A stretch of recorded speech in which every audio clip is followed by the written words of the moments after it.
cheza, piga kelele kwa Yesu. Yaani mtu kama vitu nasukuma gari bovu, hapo kwenye mlima sio kwenye mteremko. Hata mteremko utakimbia. Hamna kitu. Jezebeli alipofika ndani ya Israeli, akatafuta mbinu za kuweza kuibua madhabahu ya Bwana. Maana alijua asipoiangamiza madhabahu hawezi kufaulu kuliteka taifa, hawezi kufaulu kujenga madhabahu ya kwake. Lazima kwanza aiue. Kwa hiyo mpango alioanza nao, aliwachinja manabii wote wa Bwana akawafyeka. Maana wale ndio waliosimama kwa ajili ya kushuhudia na kuweza kusimamia na kuweza kutangaza habari za madhabahu ya Bwana. Akawachinja. Alipowachinja akabomoa madhabahu za Bwana. Alipozibomoa akajenga madhabahu za kwake. Taifa likaanza kumwabudu Baali, mungu wa Ekroni huko Sidoni.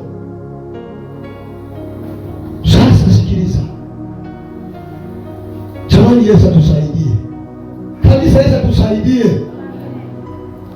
Naomba nisikize kwa makini, utanielewa. Nabii Elia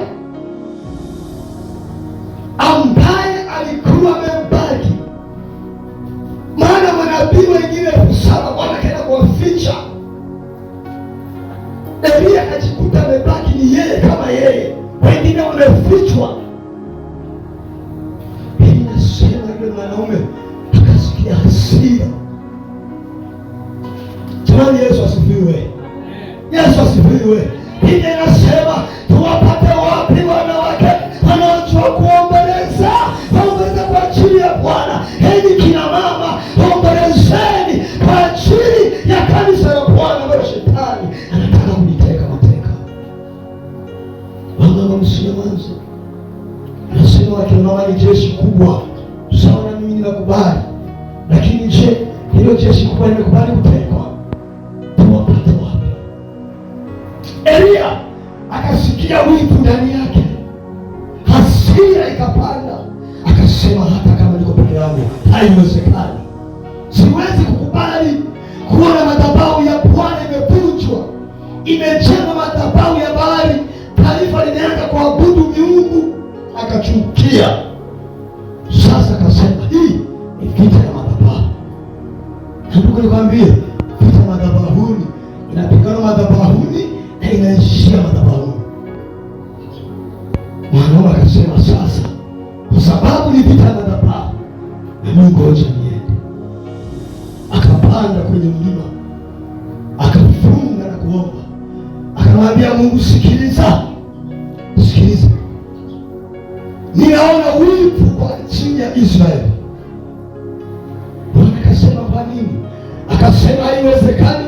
Israeli wameua manabii wako wote, tena kwa upanga, halafu bado unawapa mvua za vuli na mvua za masika.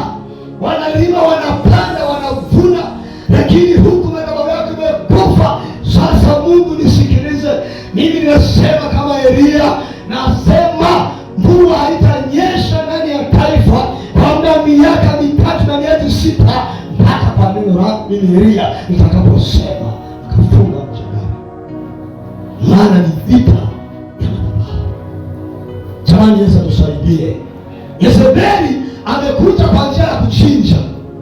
Sasa huyu naye anataka awanyoshe kwa njia ya njaa. Maana ni vita ya wapi? Akasema mvua stop. Jamaa alipomaliza, Mungu akasema nimesikia, nenda kijito Kidroni, kae pale, nitakutunza. Mvua ikasimama.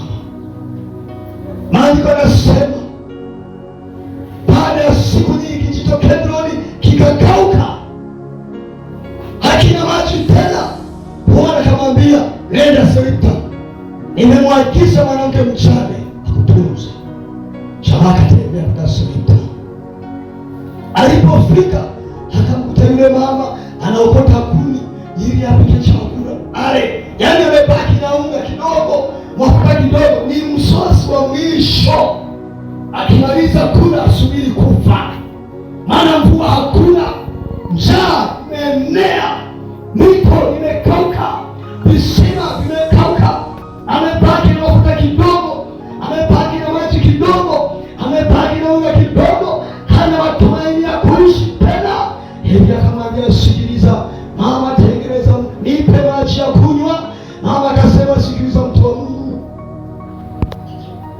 hapa ndani nimebaki na kidogo tu. Akasema, sikiliza, kapike na chakula ulete nile, kwa sababu anasema Bwana Mungu wa Israeli, hiyo pipa la mafuta litakauka, wala ukavu wa unga itaisha. Maana ametamka. Yule mama akatii, akaenda akatengeneza chakula kamletea. Mtumishi wa Bwana alipokula, mama aliporudi kutazama, akakuta chupa limejaa mafuta, kikapu kimejaa unga, sawa sawa na neno la Elia.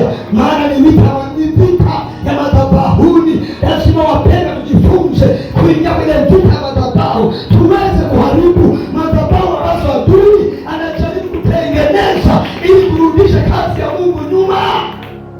Simpe nafasi ya adui. Elia akakaa hapa yule mama. Maandiko yanasema Ahabu alitaabika, alimtafuta Elia kila kona ya dunia, lakini hakuweza kumpata. Miaka 3.5 ilipopita, Bwana akamwambia Elia, ulichosema kimetimia, rudi Israeli, ujionyeshe, lete mvua juu ya nchi.